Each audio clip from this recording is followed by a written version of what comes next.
Voici une vidéo qui va concerner donc encore la dernière opération sur les traitements de vecteurs.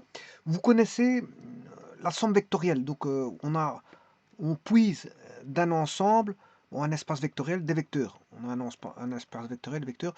On peut retirer aussi des scalaires hein, d'un ensemble que je vais appeler l'ensemble des réels. Voilà, de l'ensemble des réels, je vais retirer des scalaires. Et de l'ensemble E, je vais retirer des vecteurs. Bon. Alors avec ça, avec ces deux ensembles, on peut faire des opérations qui sont bien sûr dans l'espace vectoriel, plus, moins, fois, divisé. Alors, plus l'addition vectorielle, vous savez comment on l'a fait, hein, vous additionnez deux vecteurs, par exemple vous avez un vecteur U plus un vecteur V, ben, vous prenez le vecteur équivalent ou l'équivalent du vecteur V que vous mettez à l'extrémité du vecteur U. On aurait pu faire le contraire, hein, vous pouvez faire U plus V ou V plus U. Hein, l'addition vectorielle est, on va dire, commutative. Donc vous faites U plus U ou V plus U, c'est le même. Bon, vous mettez un vecteur parallèle ici, et bien sûr, le but c'est de refermer le polygone fermé par le vecteur UV. Là, vous avez la somme qui est W. Voilà. Donc la somme, c'est très facile à faire de deux vecteurs.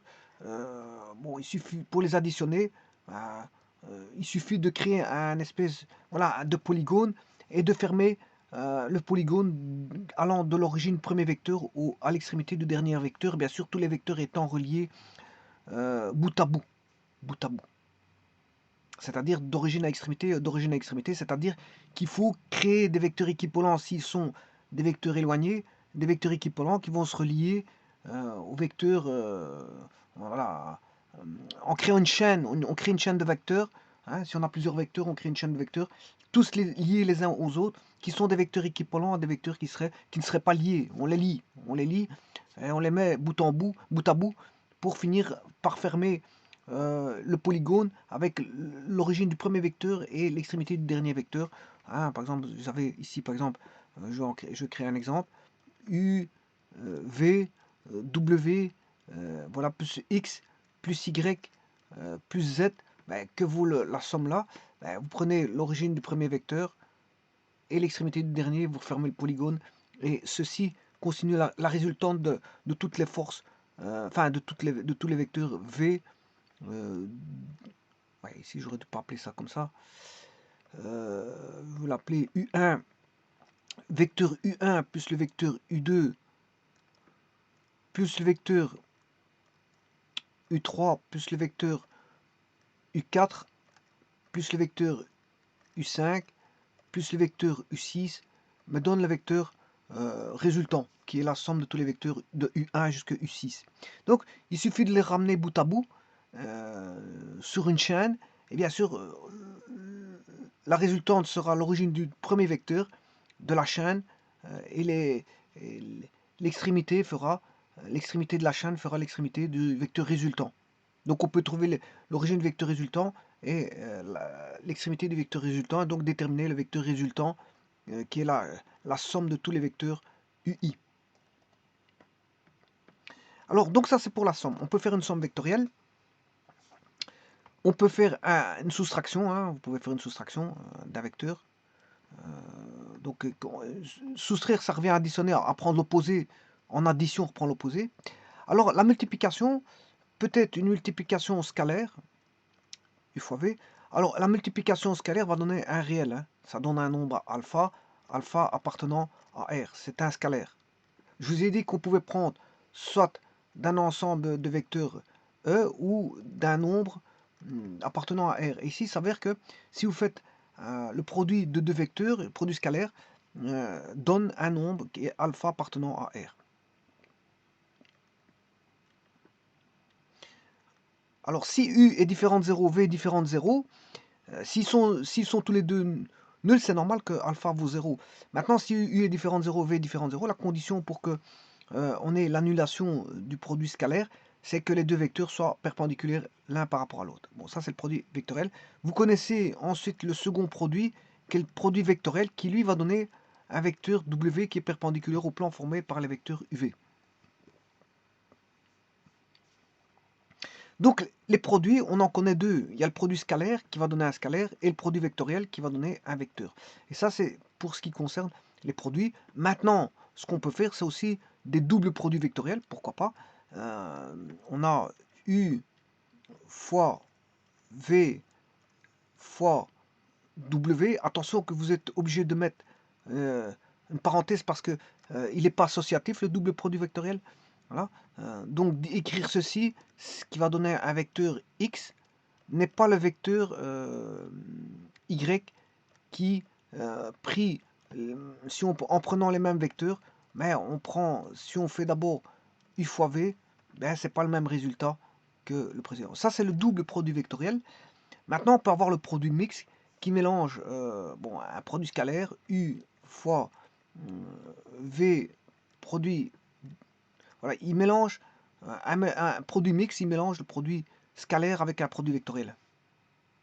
Donc là, vous avez l'addition vectorielle, la soustraction vectorielle, la multiplication qui peut être la multiplication de deux vecteurs qui donnent un scalaire ou de deux vecteurs qui donnent un vecteur, mais on peut aussi avoir un double produit vectoriel. Et attention, parce que U fois V associé VW n'est pas égal à U fois V associé fois W. Et alors, bien sûr, il y a le produit mixte qui associe bon, le produit scalaire et le produit vectoriel. Et donc, tout ceci concerne les opérations plus moins fois, plus moins fois. Alors, vous allez me dire, ouais, mais et là, qu'en est-il de la division? Eh bien, justement, c'est ce que je vais voir dans cette vidéo aussi. Qu'en est-il de la division vectorielle? La division vectorielle. Alors, je vous rappelle que diviser deux nombres, bah, ça revient à multiplier par l'inverse. Hein. Par exemple, si vous avez 4 divisé par 2, 4 divisé par 2, c'est égal à 4 fois 1 demi. On a multiplié l'inverse de 2. L'inverse de 2, bon, voilà, 4 fois l'inverse de 2, ça fait 2.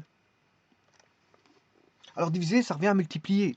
Donc on a une opération de division ici qui devient une opération de multiplication. Diviser, c'est rien que multiplier par l'inverse. Ça, c'est pour les nombres. Mais ici, on va avoir affaire à des vecteurs, puisque je vais voir la division vectorielle.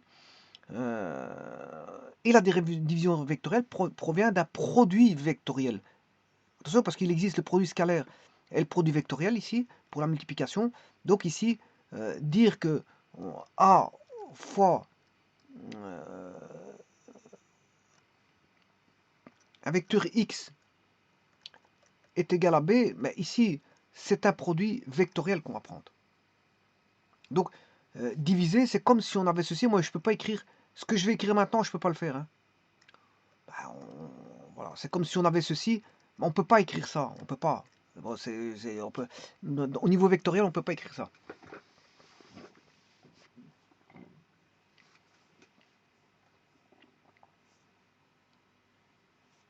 Voilà. Donc, je vais écrire donc le titre et je vais développer donc la division vectorielle. Là,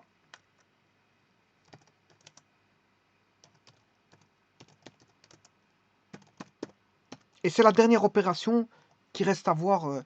Il y a l'addition, la soustraction, la multiplication et la division. Je m'excuse. Et alors dans la multiplication, vous avez la multiplication scalaire et la multiplication. J'arrive, je m'excuse.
Me revoici.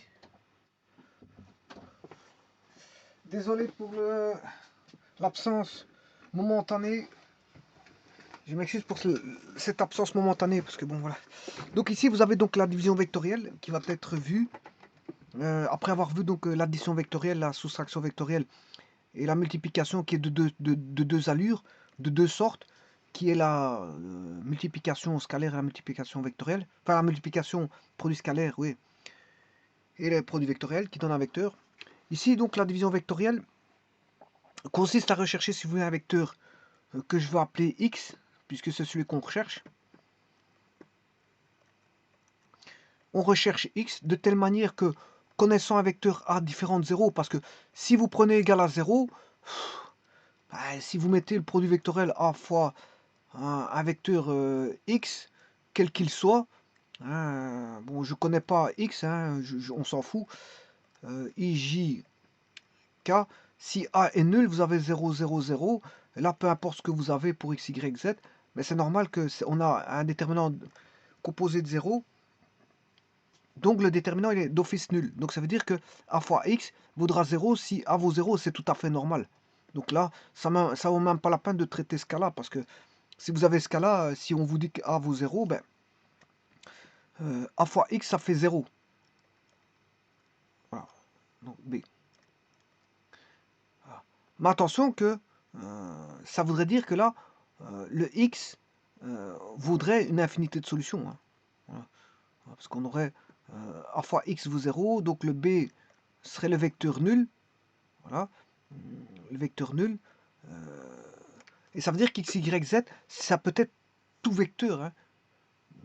Ça veut dire qu'on a une infinité de vecteurs tels que la multiplication par 0 donne 0. Donc bon, là, je ne vais pas étudier ce cas-là.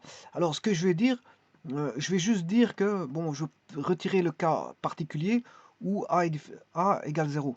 C'est-à-dire que je vais enlever ce cas, a différent de 0. Voilà.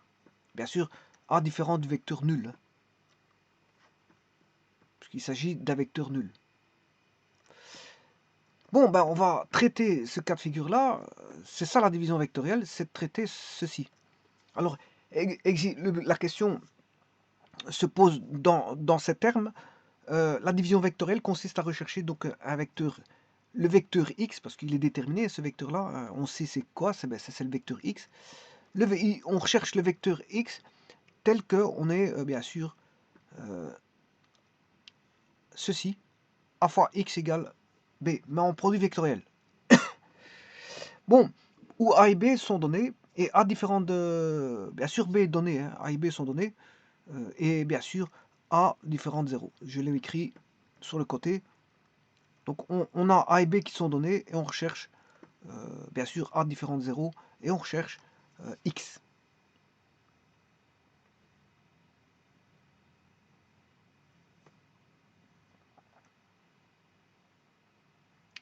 Alors, qu'est-ce qui va venir nous aider à ça? Et là, toute la question. Comment, je veux dire, aborder le problème? Le problème, il va être abordé par, justement, le produit mixte. Le produit mixte. Sachant que j'ai déjà un produit vectoriel. J'ai un produit vectoriel, A fois X, et je vais créer un produit mixte, mais pas n'importe comment, tout simplement en multipliant par un vecteur A. Vecteur A. Voilà. Alors, ça fait quoi? Ben, ça fait ben, A fois X, ça fait B. Donc, c'est comme si on avait A fois B. Attention que A est donné, B est donné. Hein. Donc, si je fais A fois B, et bien sûr, A différent de 0, A fois B est ici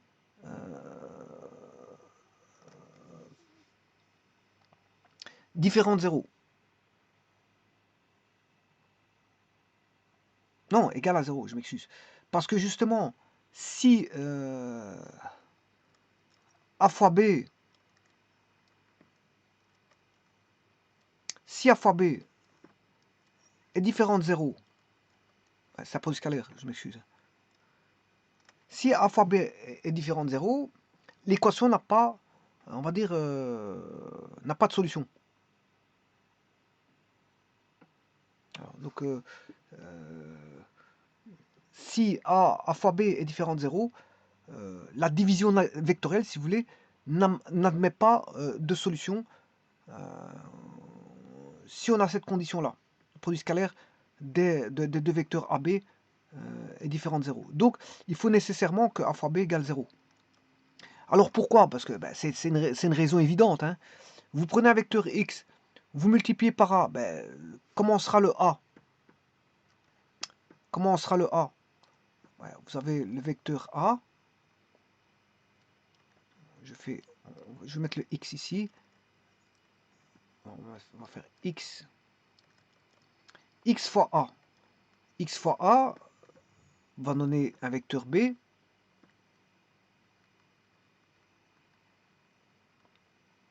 Voilà. Et puis je dois faire le produit scalaire de A par B, de A par B. Donc, là, x fois B. Voilà. Là, x fois B. Enfin, A fois x, je m'excuse.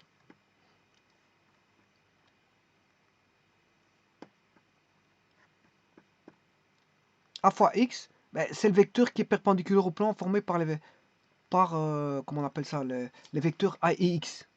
Ça, c'est le produit vectoriel qui donne A fois x.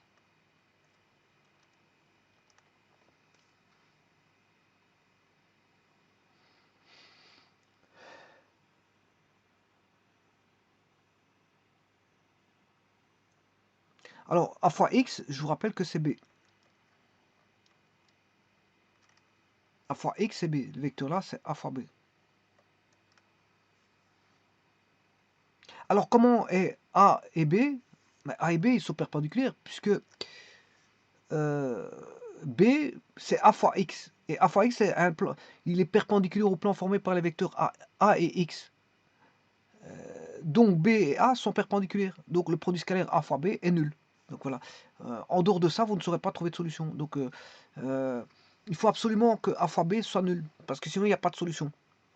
Pour la raison que je viens de vous évoquer, c'est pas possible de trouver, je veux dire, un vecteur x pour lequel A fois x donne un vecteur dans le perpendiculaire au plan AX qui serait B, parce que A fois x est B, et tel que le produit scalaire avec A est d'office dans le plan AX.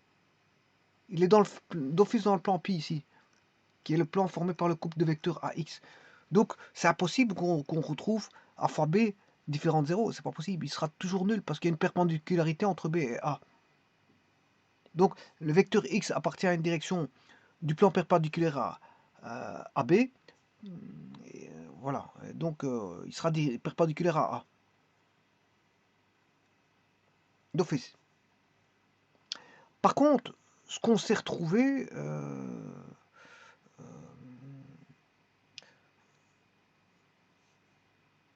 ce qu'on peut dire, c'est que pour une direction choisie dans ce plan, le module de x doit vérifier donc la relation des modules, hein, ça d'office. Vous devez avoir a fois x sinus phi, voilà, qui est le produit vectoriel, la norme du produit vectoriel,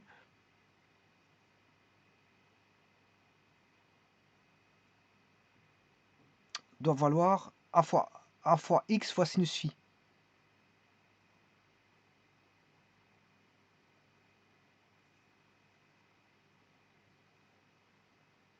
Alors pourquoi? Parce que ben, c'est le produit vectoriel. Hein. C'est le produit vectoriel. On sait bien que B,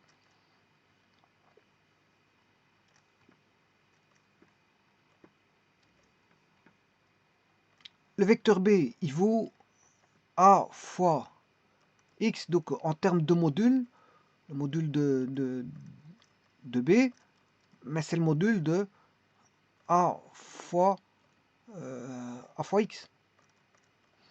Et ça, on sait bien que c'est le module de A fois le module de X fois le sinus de l'angle formé entre A et X,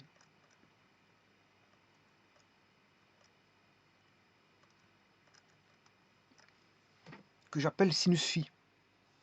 Si j'appelle l'angle entre A et X, l'angle aigu, je l'appelle sinus phi.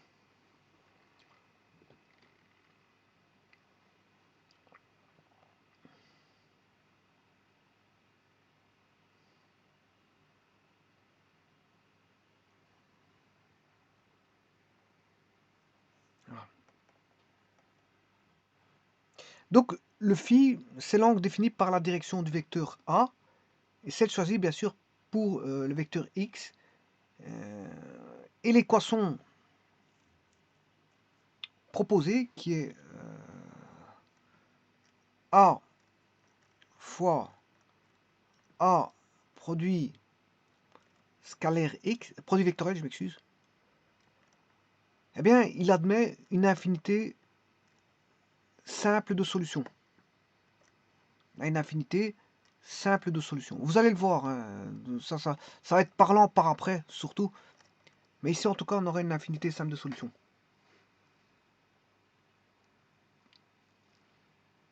Alors, comment doit-on résoudre ceci? Maintenant, je vais passer à la résolution. On a une infinité de simples de solutions. On va résumer ça à deux types de solutions. Une solution générale et une solution particulière. Alors, la solution générale, je vais l'appeler x, et la solution particulière, je vais l'appeler x0. Donc, j'écrirai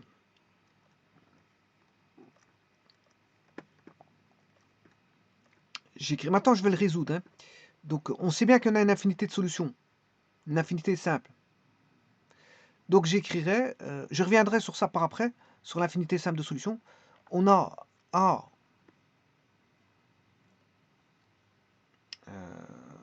fois la solution particulière, c'est celle-ci, x0. On a une infinité de solutions, dont une qui est particulière ici.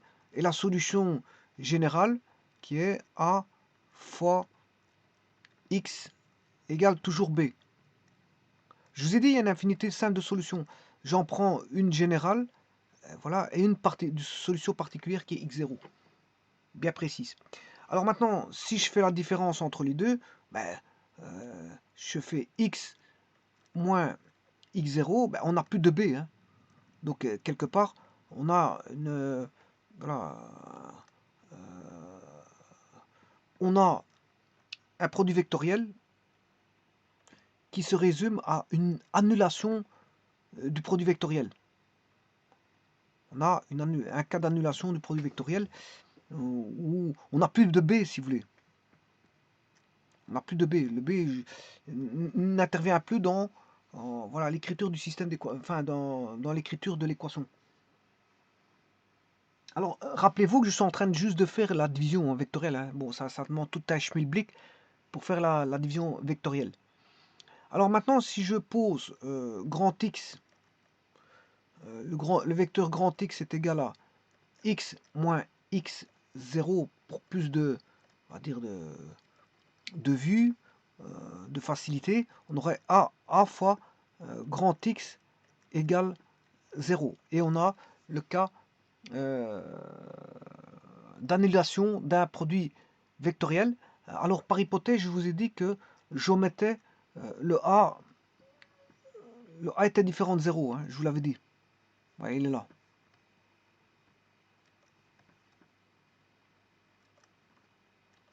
A est différent de 0, par hypothèse.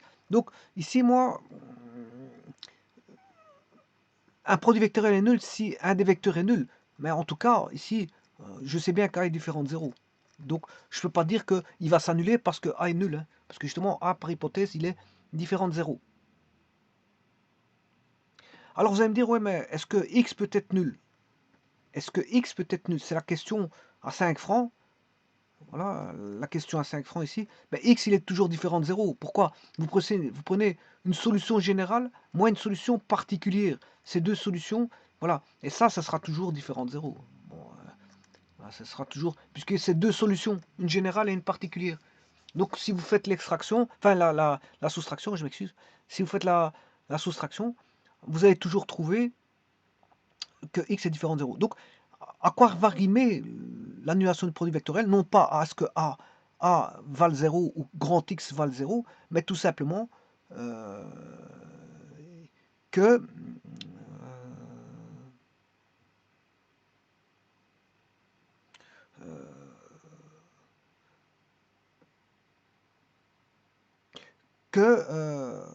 on va dire, A et X sont collinaires. Ils sont collinaires. Donc il existe un parallélisme entre A et X. Et donc, si je mets le déterminant, on aura le cas d'annulation du déterminant entre A et X. Si je mets I, J, K, bien sûr, j'ai pas 0, 0, 0, ça, on sait bien que ça fera 0, mais de toute façon, on n'aura pas ce cas-là parce que ni A ni grand X est nul. Voilà. Donc, on aura alpha, bêta, gamma, delta, epsilon, mu. Voilà. Quand est-ce qu'il va s'annuler? Mais s'il va s'annuler quand on a une ligne, cette ligne-là est proportionnelle à celle-ci. C'est-à-dire qu'ils sont que A et X est, on va dire proportionnel. Ça veut dire en d'autres termes, A et X sont collinaires. Donc ils sont parallèles. Alors si on sait ça, qu'ils sont collinaires, ben, c'est qu'il existe une relation de collinéarité entre les deux vecteurs. En d'autres termes, je peux écrire que la relation de collinéarité entre les deux vecteurs, j'aurai grand X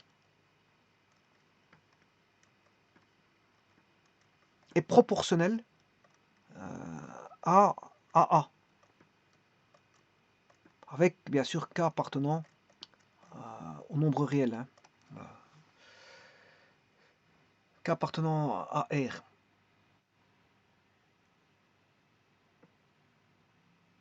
Alors, est-ce que je peux mettre 0? Si je mets 0, K doit être... Je vais pas prendre 0, hein, parce que s'il vaut 0, on aura un point. On aura un point, K fois A, 0 fois A, ça ferait un point, on aurait le vecteur I. C'est un cas particulier, mais ouais, c'est un cas particulier, on va dire, bon, c'est un point. On n'a plus un vecteur, on a un point. Bon, je vais quand même prendre K égale appartenant à R. Et ça, c'est la relation, si vous voulez, de collinéarité, parallélisme entre deux vecteurs. Les deux vecteurs sont proportionnels parce qu'ils sont parallèles. Ils sont parallèles. Voilà. Alors, je vous rappelle que le grand X, c'est pas n'importe quoi, hein. Le grand X, c'est X moins X0. C'est une solution générale moins une solution particulière. Donc, c'est X moins X0 égale K fois A.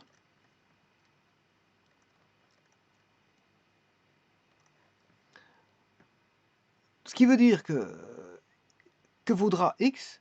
Ben, X vaudra X0 plus K fois A.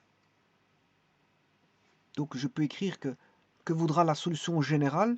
La solution générale, c'est une solution particulière plus K fois A. Et alors là, vous voyez qu'il y a un paramètre. Le paramètre, c'est quoi? Ben, c'est K. J'aurais pu mettre lambda, hein. Lambda appartenant à R. Bon. Vous voyez que c'est K le paramètre. Donc, on a un paramètre, donc on a une infinité simple de solutions. C'est ce que je vous disais. On a une infinité simple de solutions. Voilà. Suivant K, ben, on a x0 plus K. x0, c'est une solution particulière, plus K fois A, va donner toutes les solutions générales. La solution générale écrite x0 plus K fois A, où on a un paramètre K. Et donc, on a bien, si vous voulez, une infinité simple de solutions. Une infinité simple de solutions pour la division vectorielle.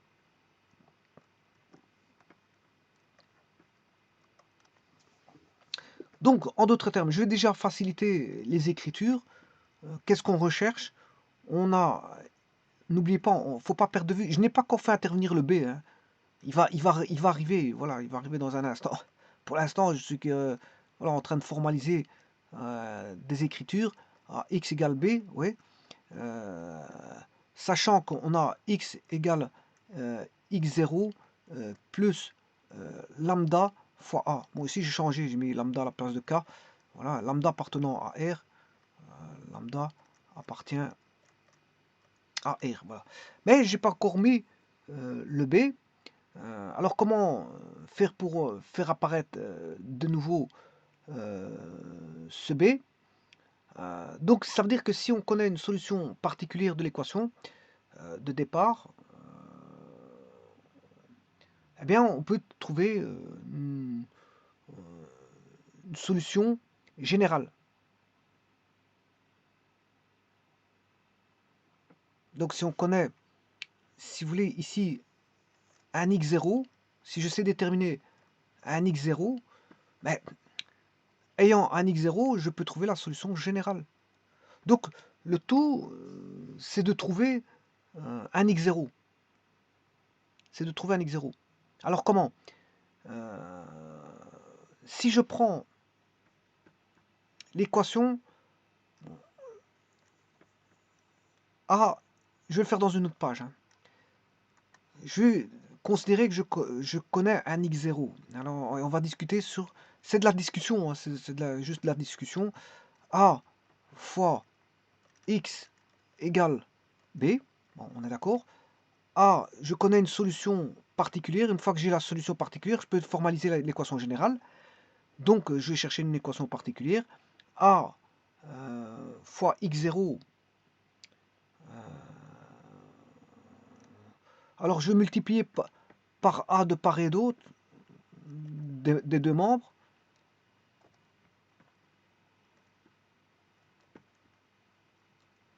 Je vais multiplier par A. Et là, je vais m'arranger pour essayer d'avoir B fois A aussi. Donc, je multiplie à droite et à gauche des deux membres. Enfin, à droite et à gauche, ouais, des membres. Par A. Par A. Voilà. Alors, si je fais ça, j'aurai... Là, on a un double produit vectoriel, vous connaissez. Hein. Alors, le double produit vectoriel, je vais remettre sa formule. Vous prenez celui du milieu, x0, voilà, et vous multipliez au niveau scalaire par les deux autres. Et il reste A et A. Donc, c'est A fois A. A fois A. Donc, il fait intervenir le double produit vectoriel. Donc, si vous ne connaissez pas le double produit vectoriel, vous ne saurez pas faire la division vectorielle. Donc, pour comprendre la division vectorielle, vous devez savoir manipuler les formules de double produit vectoriel. Voilà. Alors, donc, on a A fois A, moins... Alors maintenant, je vais prendre l'autre ici, qui est A, qui est dans la parenthèse, bien sûr, c'est plus x0. On prend celui-là du milieu, le milieu c'est x0, ça a été fait. Ensuite, vous prenez celui qui est dans la parenthèse, l'autre, j'ai pris x0, il reste plus que A, donc je prends A, et vous faites le produit scalaire des deux autres, mais qu'est-ce qui reste pour les deux autres? Il reste x0 et A. Voilà. Et là, maintenant, ça c'est le produit vectoriel, le double produit vectoriel. Voilà, il faut savoir traiter le double produit vectoriel, est égal à B fois A. Maintenant, on va réduire au maximum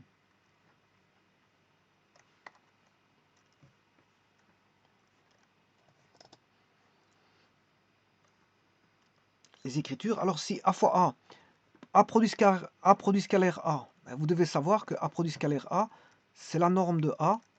Normalement, il y a deux barres. Hein. Bon, par fainéantise, je serais amené à tenter d'écrire une seule barre, mais une seule barre, ce sont les distances. Cosinus de l'angle entre A et A. Alors, la distance entre l'angle entre A et A, ça fait 0. Le cosinus de 0, ça fait 1. Donc déjà ici, on a le cosinus donne 1. Et A fois A, c'est voilà, c'est A au carré. Donc A fois A, c'est la norme de A au carré.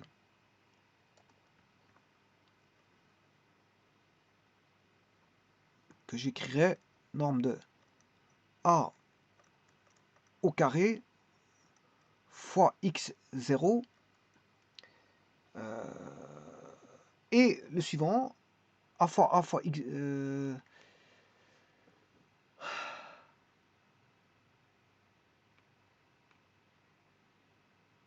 A x0 fois A maintenant.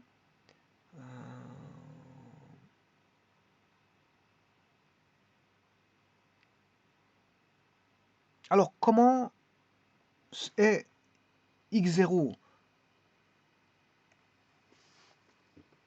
et A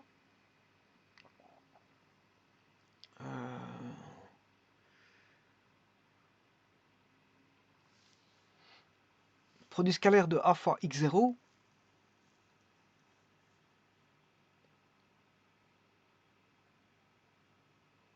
Alors maintenant, si je prends par hypothèse que la solution particulière, c'est pas n'importe laquelle, hein. Voilà, je prends, pour faciliter les calculs, je prends une solution particulière qui est x0 perpendiculaire à A. Je m'arrange pour avoir comme solution particulière x0 perpendiculaire à A. Ça, c'est la solution particulière. x0 est perpendiculaire à A. Donc, dans ce cas-là, j'aurai x fois 0, ça fera 0 fois A, ce qui fait 0. Et on aura b fois A. B fois A vaut, comme ceci c'est nul, hein, vaut la norme de A au carré fois x0. Voilà, et je peux trouver le x0 là. Le x0, je vais isoler le x0, c'est b fois A sur A carré, la norme de A carré. Voilà, et là c'est là une solution particulière qui est une perpendiculaire x0 perpendiculaire à A. Voilà. Alors maintenant, je sais que la solution générale, connaissant la solution générale, je peux trouver une solution particulière, je m'excuse, connaissant la solution particulière, je peux trouver la solution générale parce que donc je vais écrire A fois x égale b avec x égale x0 plus lambda fois A, voilà, avec lambda appartenant à R. Alors, sachez que ici la solution particulière x0 est perpendiculaire à A, c'était pris comme ceci, comme solution particulière, hein, pour faciliter les calculs. C'est x0 est perpendiculaire à A. Donc je peux écrire, bon, le x0, je vais de le trouver parce que c'est b fois A. B et A sont connus, hein, je vous le dis tout de suite. B fois A sur le module de A au carré. Voilà. Il vient d'être trouvé, hein. Bon, je vais de le trouver à l'instant en prenant une solution particulière. Cette solution particulière, elle est là. B fois A sur A carré. B fois A sur A carré. Donc j'ai B fois A sur A carré, et pour avoir la solution générale, j'ai une solution particulière plus lambda fois A. Et ça c'est voilà, X. Donc, et ça, c'est comment trouver. On connaît A est connu, hein. B et A sont connus. Donc, si vous faites B fois A, B est connu, A est connu, le produit vectoriel est connu, hein. Voilà. La norme de A, elle est connue, puisque vous connaissez A. Et bien sûr, lambda fois A, ben, tout va dépendre du lambda. Je vous dis qu'il y a une infinité simple de solutions. Donc, ici, le lambda, ici, c'est un nombre arbitraire, hein, je vous dis.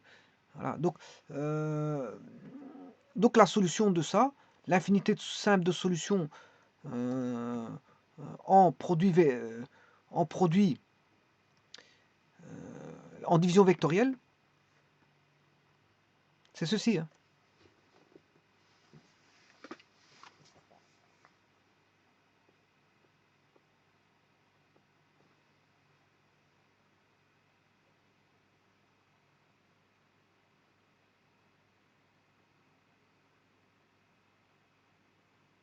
Alors on peut tout faire au niveau analytique, hein, de ça, puisque voilà, si vous connaissez A, bon, je vais le faire de manière analytique, hein. Comme ça vous aurez la réponse analytique aussi.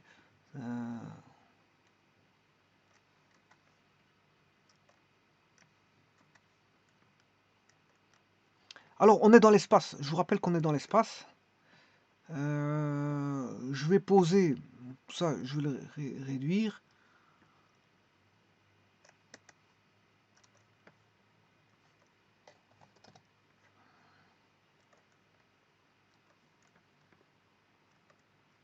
Ah, ça c'est la division vectorielle.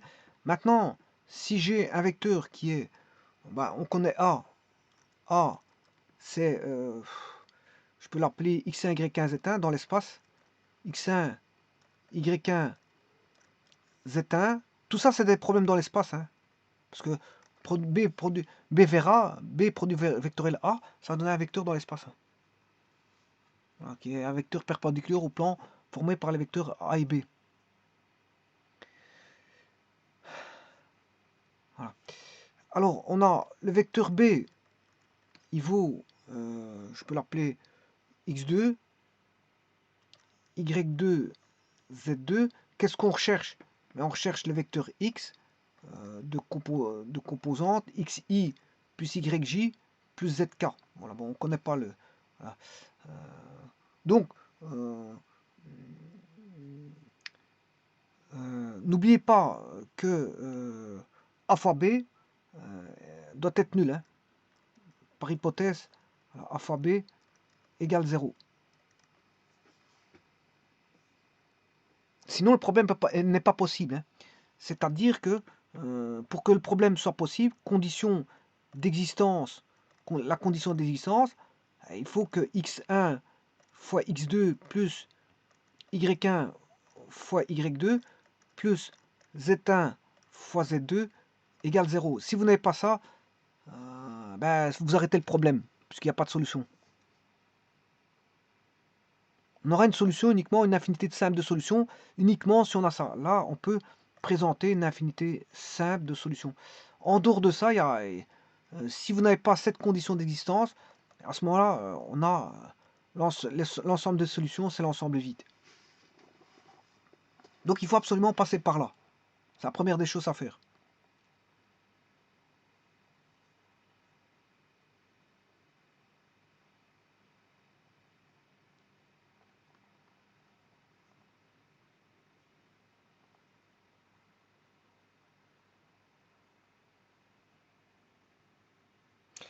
Bon, alors, ce qu'il faut, bien sûr, on est en train de chercher quoi? Ben, on est en train de chercher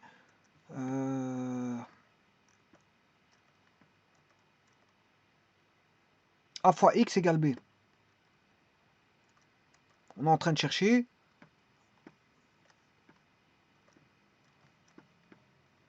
a fois x égale b. Donc A, c'est I, J, K.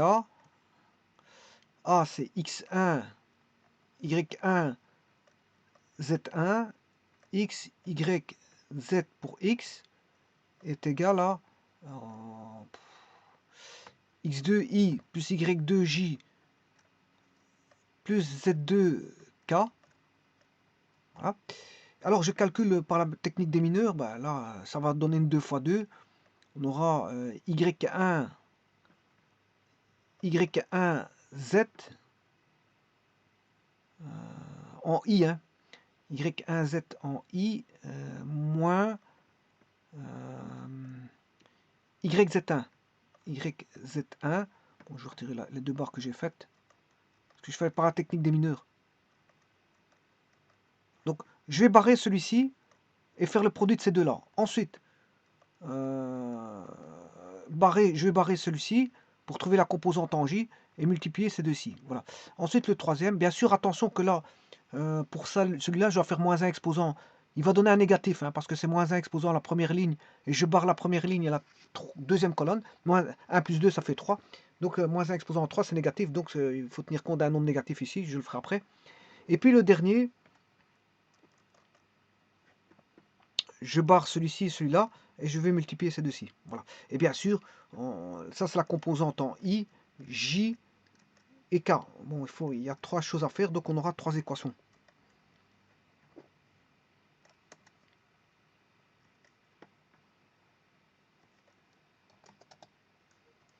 On va commencer. Donc mes 3 équations vont être les suivantes. Donc en I,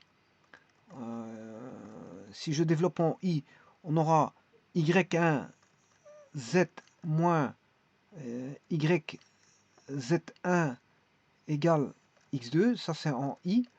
En J, je vous ai dit qu'il fallait faire attention à un moins, mais je vais opposer enfin, je vais permuter ce qu'il faut. Bon, c'est Y1Z moins YZ1, mais comme il y a un moins devant, donc c'est moins YZ1 devient Y, il devient Z1Y moins YZ1 Y moins Z Y1Z Y1 Z égale Y2, et pour en K, la composante en K, c'est X1Y X1Y moins Y1X égale Z2.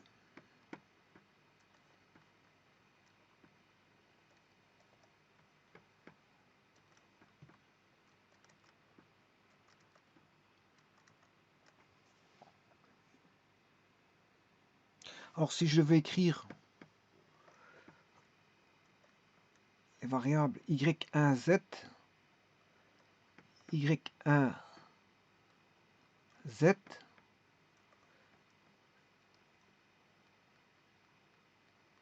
Z1Y,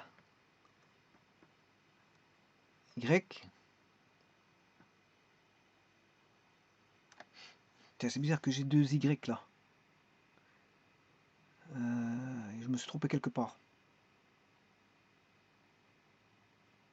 Donc je vais recommencer. Donc c'est en I c'est Y1Z moins YZ1.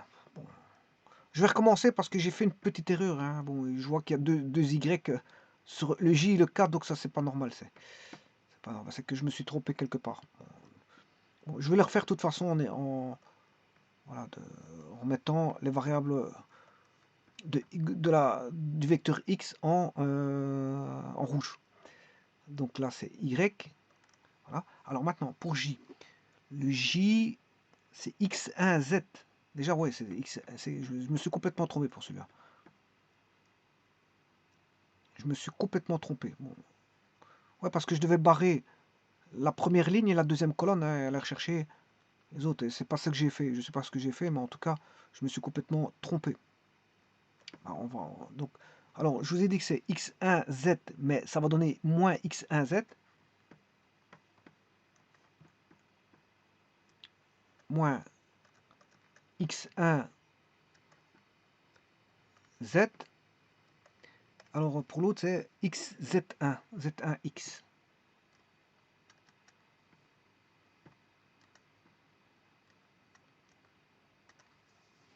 Z1X moins X1Z égale Y2. Et le dernier, X1. Et là, je peux dire que c'est bon. Hein. Je vais vous dire pourquoi c'est bon. Parce que si j'ai Z là et X là, je dois avoir Y là. C'est juste ça. Et en plus de ça, ici j'ai Y1, là j'ai Z1 et là j'ai X1. Donc les trois variables sont uniformément réparties. X1, Y1, Z1 et X, Y, Z est uniformément réparti. Tout comme l'autre. Hein. J'ai pas besoin de contrôler parce que je vois bien que c'est bon. Regardez bien, j'ai Y en rouge, Y en rouge, Z en rouge. Ben, ça veut dire que le prochain c'est X. Donc j'aurais même pas besoin de calculer le cas. Je sais trouver hein, que la réponse. Voilà, et ici, parce qu'on a Y, Z, l'autre c'est X. Hein. Ouais, d'office, je peux pas avoir deux Y. Donc celui-ci c'est X. Voilà, c'est uniformément réparti. Et alors ici aussi, on a Z1, X1, ben, là on aura Y1. Donc c'est normal que c'est bon. En plus, regardez là, c'est YZ, ZY, ZX, XZ et XY, YX. Donc là, je peux vous dire que c'est 100% bon. Donc, sans vouloir, je veux dire, voilà, refaire les calculs ou revérifier. Il n'y a rien à revérifier. Rien qu'en trouvant les deux premières, je peux trouver, pour autant qu'elles soient bonnes, bien sûr, les deux premières, parce que là, moi, je m'étais déjà trompé à la deuxième. Donc, valait mieux que je continuais par la méthode, par la technique des mineurs, La troisième, parce que je pouvais pas la conclure parce que la deuxième était mauvaise. Par contre, si je suis sûr que la première est bonne et la seconde est bonne, ben, je peux trouver la troisième. Si je suis sûr que la première et la troisième est bonne, je peux trouver la deuxième. Si je suis sûr que la deuxième et la troisième est bonne, je peux trouver la première. Donc, par tout simplement permutation circulaire de toutes ces variables, hein, x, y, z et x1, y1, z1. Tout simplement. Voilà, et donc là, vous avez l'équation de ax fois b qui est trouvée.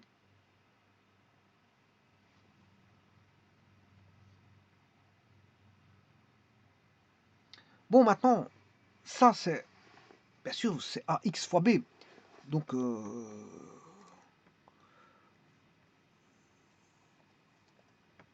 c'est ceci. Voilà. Maintenant, bien sûr, il faut la condition d'existence. Hein, l'existence, je vous l'ai mis ici. La condition d'existence, elle est mise là. Hein, bon, c'est la première chose qu'on vérifie. Hein. Si vous n'avez pas ça, on vérifie. La première chose à vérifier, c'est ça. Hein. N'allez pas faire autre chose que ceci au départ. J'aurais dû mentionner en 70.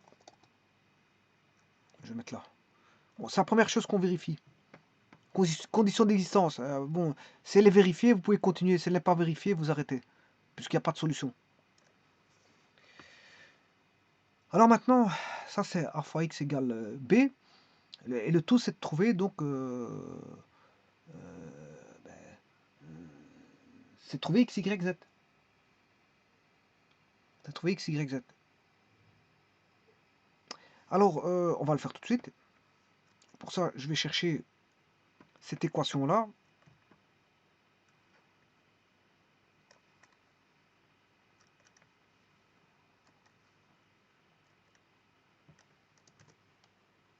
Voilà. Et de nouveau, je fais le produit.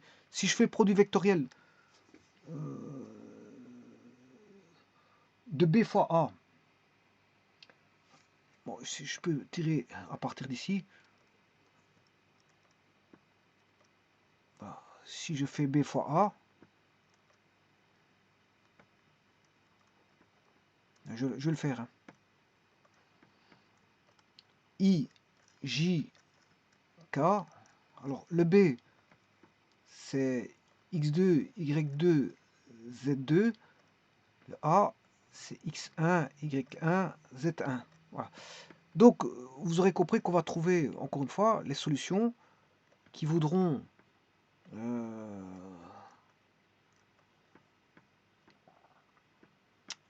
x,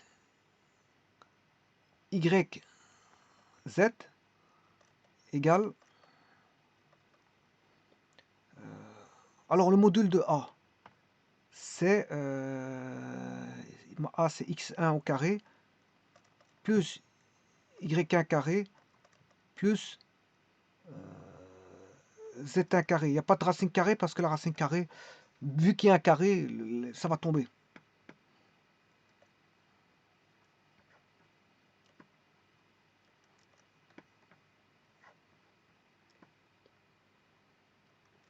Alors on aura la même chose pour x, pour y,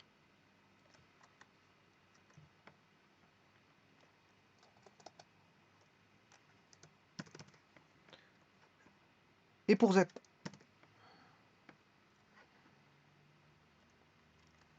Plus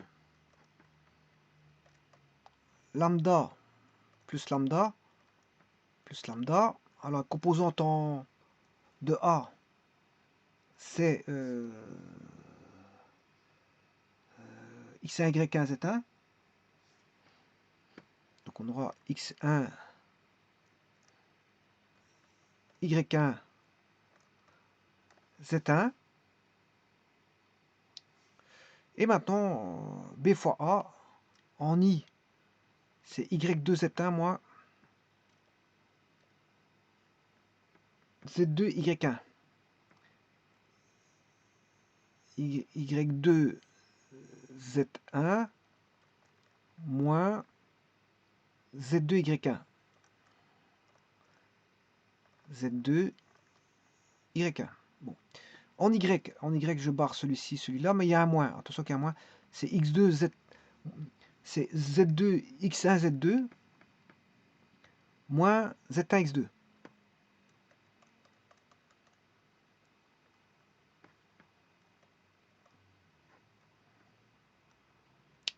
X1, Z2,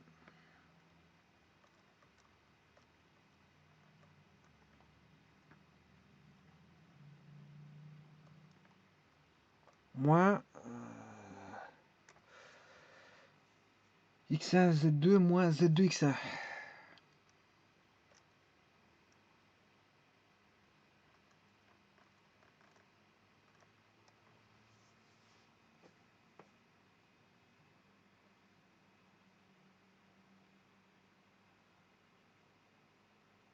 Non, c'est pas possible d'avoir Z2, Z2. C'est Z1, X2. Z1, X2, oui, c'est Z1, X2. Z1, X2. Et le dernier, bah, on barre ces deux-ci. C'est Y2, Z1. Y2, Z1, moins Z2, Y1.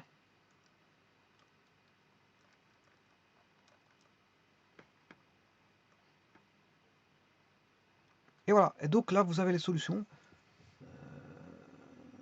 Vous avez l'infinité de solutions avec lambda, bien sûr, lambda appartenant à R. Et ça, c'est la division vectorielle. Donc attention, la première des choses, c'est de voir si le problème est faisable. C'est-à-dire, vous devez aller chercher la condition d'existence. Hein. Première des choses, condition d'existence. Là, c'est la condition d'existence ici. Une fois que la condition d'existence est satisfaite, là, à ce moment, vous pouvez continuer. Si la condition d'existence n'est pas satisfaite, ça veut dire qu'il n'y a pas de solution au problème. On n'a pas toujours, dans les divisions vectorielles, on n'a pas toujours une solution. On n'a qu'une solution dans ce cas de figure-là, si le produit scalaire de A par B, A étant donné, B étant donné, bien sûr. Hein, bon, vous n'allez pas croire qu'il y a un inconnu, parce que l'inconnu, c'est X. Hein. A et B étant connu, donc on s'est trouvé le produit scalaire. Hein. Et si vous l'évaluez, qu'il est nul, ça veut dire que A et B est perpendiculaire, ça veut dire que le problème est plausible. C'est-à-dire qu'on s'est trouvé une infinité simple de solutions. Sinon, le problème n'est pas plausible. Voilà. Et alors, s'il est plausible, à ce moment-là, A fois B se résume à Y1 fois Z moins Z1Y égale X2, Z1X moins X1Z égale Y2, X1Y moins Y1X égale Z2.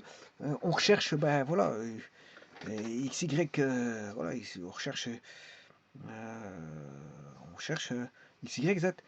Le XYZ est donné par la formule suivante. Je ne sais pas ce qu'elle est. Là, vous cherchez ça. Bon, vous avez tout en bout de possession. Il suffit de remplacer. Bien sûr, vous avez la norme de A carré qui est racine carrée de, voilà, de x carré plus y1 carré plus z carré au carré. La racine carrée tombe, il n'y a plus de racine carrée. Donc, il faudra à chaque fois diviser par la norme de A. Donc, c'est B fois A sur la norme de A plus voilà, lambda A.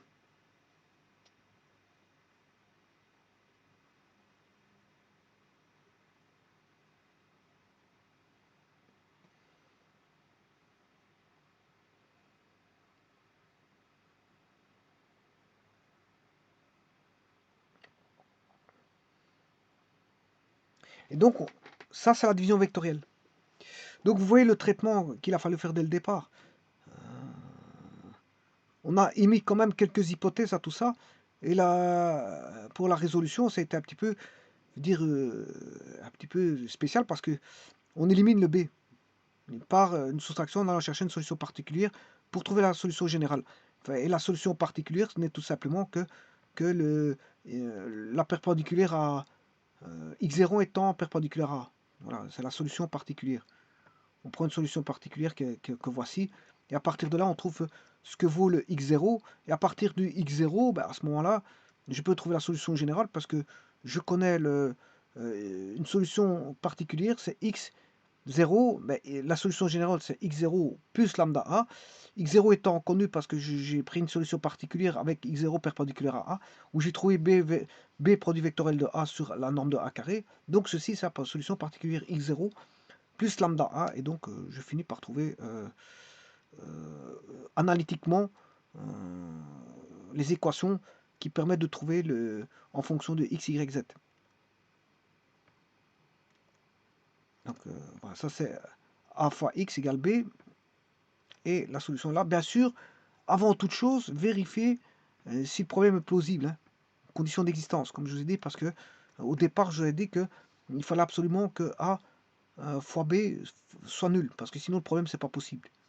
Vous ne trouverez pas de x pour lequel voilà a fois b qu'on ait a fois b. Si on a a fois b différent de 0, bien sûr, avec a différent de 0, effectivement, b différent de 0, bien sûr. Et ici, a fois b doit être nul, absolument. Parce que s'il était a fois b différent de 0, c'est pas possible. Comme je l'ai dit, ça doit être collinéaire. Voilà, ça doit être collinéaire entre x qui est x moins x0 et a. Et bien sûr, le a est perpendiculaire à b, absolument, parce que a produit vectoriel x vaut b, et b est perpendiculaire au plan formé par a et b, donc a est perpendiculaire à b, donc ça c'est tout à fait normal. Donc il faut que a produit square de a fois b soit égal à 0, sinon le problème n'est pas possible. Sinon le problème n'est pas possible. Voilà. Et ça c'est la division vectorielle. Donc vous connaissez la somme vectorielle, la soustraction vectorielle, la multiplication qui se résume à un produit scalaire et un produit vectoriel, et là vous avez la division vectorielle. La division vectorielle. Je vous remercie.